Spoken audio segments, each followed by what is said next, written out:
mas, aku sendokin nasi sepiring mentung. Ngapa ini orang lu mana cengar cengir ada maunya nih segini kok. Waduh, bikin repot. Mas aku boleh minta baju nggak? Baju mulu, lagi pusing. Baju. Gamis. Aduh. Iya kali gitu boleh. Kalau emang boleh ya beliin aja. Gamis yang buntung nggak apa-apa mas. Yang penting dibeliin. Saya tuh lagi repot Din. Repot banget ini. Dagang kulit lagi sepi.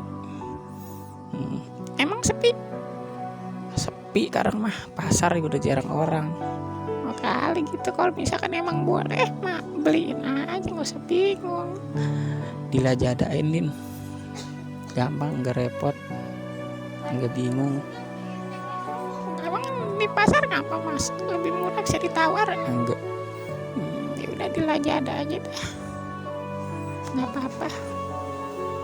Gue tuh bukan nggak mau ngebeliin lu Din, emang lagi sepi. Sahur gue nggak mood banget ini mau goreng jengkol. Emang mas nggak suka goreng jengkol? Ya suka, tapi kan bau. Ya kalau di kantor lah bukan kemauan mas, ya memang kemauan saya. Ya mas nggak apa-apa. Yang penting mas suka goreng jengkol itu.